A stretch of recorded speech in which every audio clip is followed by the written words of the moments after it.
Now let's talk about offline paid ads. Some best practices here.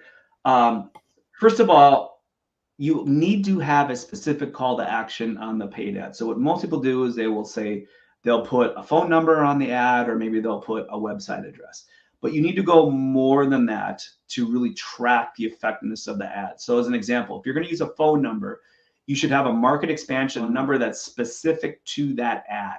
And what happens is if somebody calls this number, it's just going to forward to whatever phone you want to answer. So your office or your cell, as an example. But then you can track how many people actually called that phone number while the ad was running.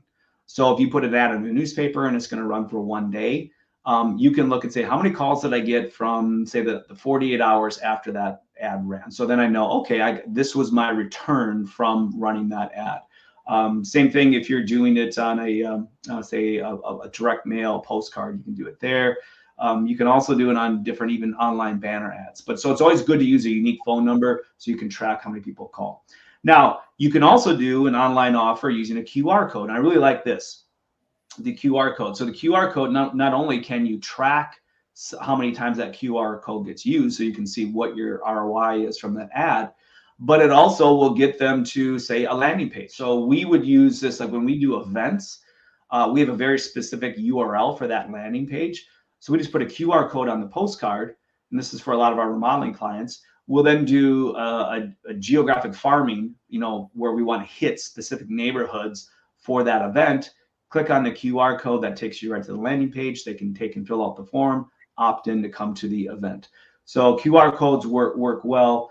And ideally you take them to a landing page. And then the other call to action obviously is a location. So I want them to drive to a location. Let's say you have a model home and you're going to need some sort of print ad and say, hey, drive to the model home on a regular basis. That's very difficult to do, very difficult. So what I recommend is what you save that for is if you're doing a special event, grand opening, or like what we just talked about, saying I'm going to show one of my projects for one day only, for a couple hours during that day. So I say, hey, drive to this location between these hours.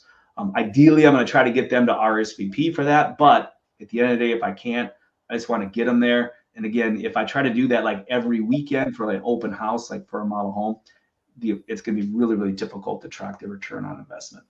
So any thoughts there, Diana, as far as offline? That's interesting. So it's still the organic and offline still works. And if you combine it with online and offline, you have a good mix of advertising. Yeah, the thing I like about offline is unlike like say an online ad. So if I'm going to run an ad on Google or Facebook, and I'm running it for a home builder, I can't track, I can't choose my audience.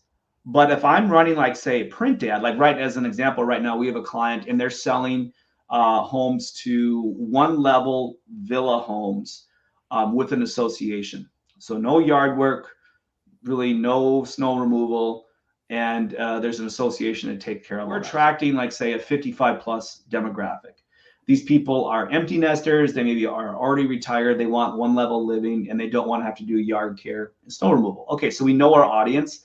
So now I can go to a print advertising. They have a section that is called senior living, which is designed for someone senior citizen. So somebody, 55, 60 years old or plus. So now I can run an ad in that. And we're doing that actually coming up this month. It's going out, in fact, next week.